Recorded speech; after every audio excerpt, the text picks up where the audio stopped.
On a entrepris depuis quelques mois des projets qui visent à soutenir l'industrialisation du pays.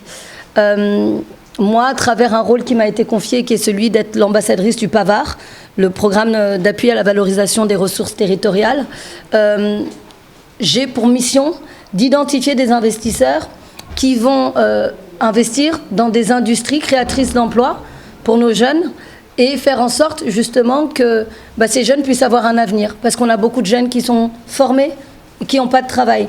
On a beaucoup de jeunes qui partent, on leur dit de ne pas partir, mais que faire quand on n'a pas de lendemain, quand on n'a pas d'avenir? Ils partent, et ça c'est normal. Nous, ce qu'on veut, c'est dire que le Sénégal n'est pas pauvre, parce qu'il a une jeunesse.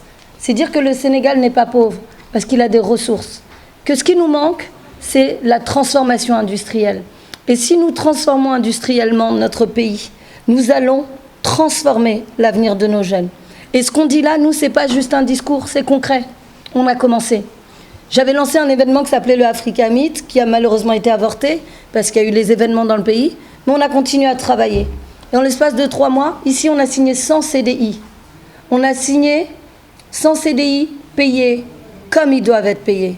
Parce que le problème, c'est qu'il faut que les Sénégalais respectent d'abord les Sénégalais. Si on veut que ceux qui viennent investir dans notre pays respectent nos jeunes. Ça veut dire que quand on paye un jeune 50 000 francs par mois, et qu'il arrive le 15 du mois, et qu'il n'a plus rien à manger, il ne peut pas être efficace dans son travail. Parce que quelqu'un qui a faim n'est pas efficace dans son travail. Donc si on veut qu'on respecte notre pays, il faut que nous-mêmes on respecte nos jeunes. Il faut qu'on respecte nos employés, il faut qu'on respecte notre environnement. Et c'est ce qu'on a souhaité faire. Donc ces jeunes qui sont recrutés, ils n'ont pas attendu 6 mois pour avoir un contrat de travail. Ils ont un CDI. Ils ont un salaire décent. Ils ont 2 heures de formation par jour payées. On les paye pour qu'ils apprennent. S'ils ont des examens, ils ont le droit d'aller à leurs examens. Parce qu'on pense que si on les fait progresser, nos entreprises vont progresser aussi. Alors c'est pas facile, c'est pas évident. Mais moi, mon rôle, c'est d'aller chercher des investisseurs qui vont mettre des moyens. Parce qu'un investisseur qui veut récupérer de l'argent doit savoir en investir. Donc ici, on a l'usine Green Tech qui a été installée. J'ai été chercher Green Tech en Europe. C'est l'un des leaders mondiaux des matières premières cosmétiques, pharmaceutiques, agroalimentaires. Et je leur ai dit, vous pouvez venir investir au Sénégal, mais il y a toujours des mais, il y a des conditions. Vous devez créer de l'emploi. Vous devez soutenir nos jeunes. Vous devez travailler avec les filières et non pas les court-circuiter. Nous devons accompagner toutes ces femmes qui produisent des ressources absolument incroyables. Donc on a posé nos conditions et ils ont suivi. Et nous ferons ça avec tous les investisseurs qui viennent dans le pays. Moi, je ne fais pas de politique. Je ne fais pas partie d'un bord politique. Je respecte l'autorité. Je remercie d'ailleurs le président, Macky Sall, qui a été très sensible quand je lui ai expliqué ce que je faisais à l'époque à Dubaï. Et il m'a dit, il faut faire ça pour le pays. Il faut faire en sorte que nos jeunes puissent avoir du travail. Et ça passe par l'industrialisation. Et j'ai rencontré Mamadou Djigo. Mamadou Djigo, directeur général de l'ANAT, un homme loyal, un homme engagé, un homme qui aime son pays. Il n'aime pas l'argent. Il aime son pays. Je l'ai vu sur le terrain. Il m'a emmené à Kédougou, il m'a emmené à Dar Khoudoss, il m'a emmené partout. On a été même à Orkadière, on a fait des milliers de kilomètres. On est parti voir où est-ce qu'on pouvait aller chercher les ressources pour vendre ensuite en Europe et à l'international. Je ne parle pas de vendre au Sénégal, on veut créer des marques championnes. Parce que c'est les marques championnes qu'on va créer qui vont faire que ça va durer. Et qu'on ne veut pas donner de l'espoir à nos jeunes aujourd'hui seulement et demain c'est fini.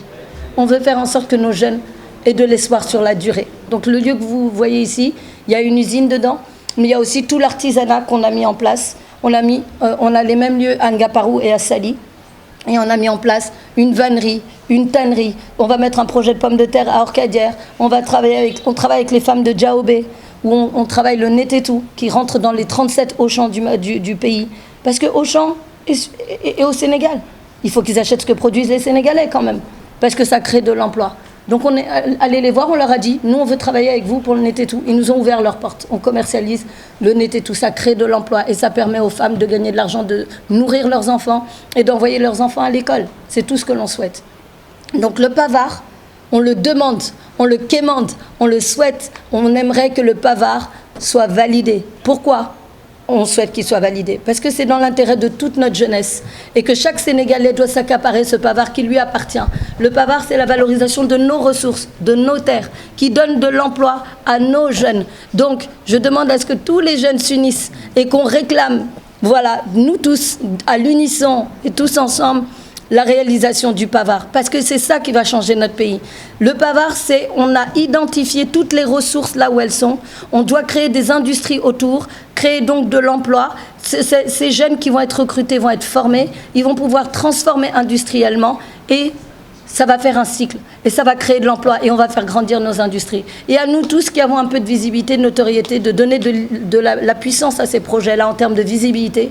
Et vous êtes concernés, vous tous, journalistes, de donner de la visibilité à ça, c'est faire en sorte demain qu'on puisse créer des marques championnes du Sénégal, pour le continent africain et pour l'international et qu'on nous regarde différemment.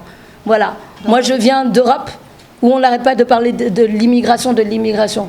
S'ils savaient à quel point ces jeunes ne veulent pas immigrer, à quel point ces jeunes préféraient rester chez eux, travailler, gagner leur vie dignement. En tout cas, ce que j'ai vu, moi, c'est des jeunes qui ne tendent pas la main. C'est des jeunes qui ne quémandent pas. C'est des jeunes qui sont dignes, qui veulent travailler et qui veulent gagner de l'argent à la sueur de leur front. Ils ne veulent pas demander de l'argent. Ils veulent gagner de l'argent. Et aujourd'hui, ça, moi, en tout cas, ça me rend très heureuse. Donc, j'espère qu'on va pouvoir valider ce Pavard qui déjà porte ses fruits, qui est déjà ancré fortement, qui crée de l'emploi déjà, qui crée des industries. Ça existe, c'est concret, ça se met en place. Pas en un claquement de doigts, ça demande du travail, mais beaucoup plus facilement qu'on l'imagine. Encore faut-il de la volonté. Voilà, de la volonté de tous les acteurs de ces projets-là et de la volonté de nos politiques. En pleine campagne actuellement, présidentielle, peu importe le candidat, il faut qu'il entende notre message et il faut qu'il sache que le Pavard, il appartient à notre jeunesse. Et si on veut que notre jeunesse arrête de mourir en mer, il faut leur donner ce qui leur appartient. Le Pavard leur appartient. Merci.